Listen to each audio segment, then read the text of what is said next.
guys, I'm Wes, and you're watching Wes Nichols TV. Today, I'm reviewing Insidious Chapter 3. The first real positive about this movie is the creepy atmosphere. That's been one of the constants in the Insidious franchise, and without it, none of these movies would work. But this is also the first Insidious movie that does not take place with the Lambert family, so that was a risk there.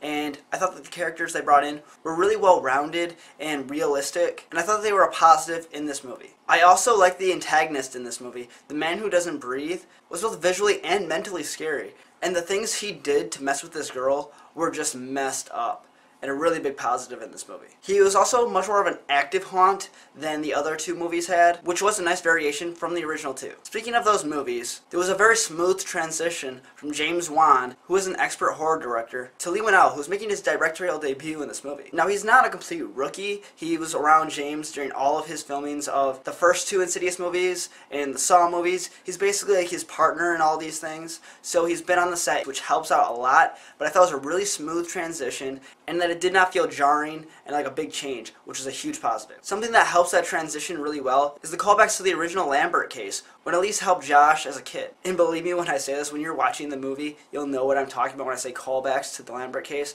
I thought that how they tied that in, and once I made that connection of, wait, that's why that person's there, they were some of my favorite scenes in the movie, and it actually connects this movie to the rest of the series really, really well. But the most important thing about this movie as a positive is the fact that it does have some really good scares, and that the tone is creepy, and so it does not feel like you went to a scary movie and did not get scared. I definitely jumped several times in this movie, and I definitely felt that eerie feeling that I felt during the first two. But sadly, after watching this movie, there's officially a formula to these movies.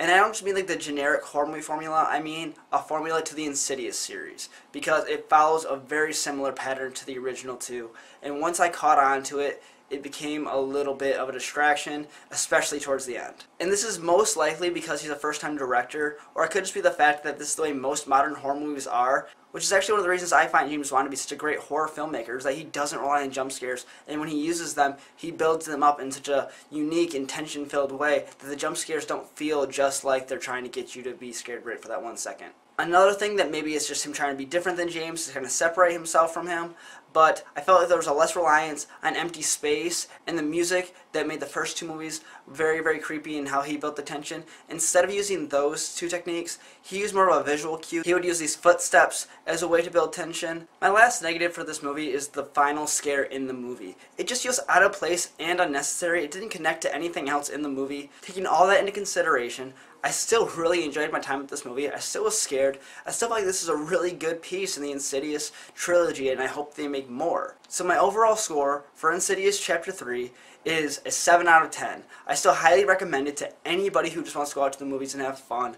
If you like horror movies, go check this out. You might really like this if you're into the ghost story style horror movies. But that's just my opinion, and I want to know yours. What did you think about Insidious Chapter 3? Was it as good as the first two? Did you hate it? Did you like it? Do you want to see more? Let me know in the comment section right down below. And while you're down there, click that like button right over here, and subscribe to Wes Nichols TV to get more of my reviews. Thanks for watching. My name is Wes. Have a great night. Bye.